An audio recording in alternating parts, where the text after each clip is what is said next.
우리나라 인구 이동인데요. 우리나라 인구 이동은 시기별로 구분한다는 게 중요한 점입니다. 먼저 일제강점기 때는 일본의 공업화 정책에 따른 북부지방으로의 이주가 많았습니다. 그리고 일제의 탄압으로 인해서 국외로 떠나버리는 동포들도 많았죠. 하지만 광복이 되자마자 국외에 거주하고 있던 해외 동포들이 다 돌아오게 되었고요. 6.25 전쟁 때는 피난민들이 남부지방으로의 이동이 많았습니다. 그리고 이때 북한 주민들의 월남도 두드러지는 특징이라고 얘기할 수 있죠. 60년대가 되면서부터 우리나라는 산업화와 도시화를 경험하게 되었습니다. 산업화와 도시화를 경험하면서 이촌양도 현상이 두드러지게 되고 이로 인해 인구의 도시 집중이 아주 많아지는데요.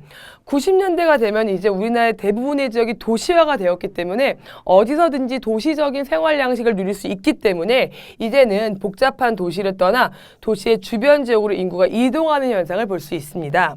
그림으로 내용을 확인하자면 일제강점기 때는 이렇게 북부지방과 아니면 국외 이동이 두드러지는 특징이었고요. 광복 직후에는 이렇게 국외에서 인구가 들어오고 이렇게 남한 지역으로 인구가 모인다는 특징을 볼 수 있고요. 6.25 전쟁에는 북한의 공격이 처음에 굉장히 강했기 때문에 아주 이렇게 남쪽으로 우리나라의 인구가 이동하는 특징을 볼 수 있죠.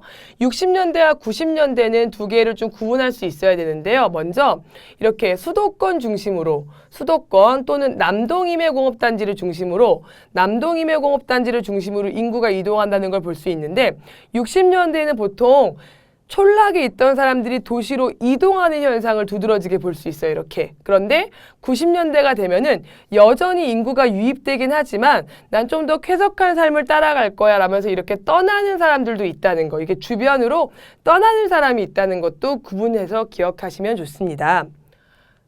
다음 우리나라의 국제이동인데요. 우리나라의 국제이동은 먼저 일제강점기 때 강제 노동력에 동원되면서 만주나 러시아 연해주 이동으로 강제적으로 이동된 경우가 많았고 광복 직후에는 다시 우리나라 땅으로 북한 주민들이 월남하거나 해외 거주 동포들이 귀국하는 경우가 있었죠. 그런데 60년대 이후부터 경제적인 이유로 미국과 독일 또는 서남아시아 지역으로 국외 취업 인구가 증가해서 많은 인구 유출이 있었습니다. 우리나라도. 그러다가 이제 90년대 이후 우리나라도 아시아에서 정말 경제적으로 안정된 나라 중에 하나죠. 그래서 중국과 동남아시아 같은 지역에서 우리나라로의 경제적인 취업 이동이 활발해지는 변화를 경험하고 있다는 걸 기억하시면 됩니다.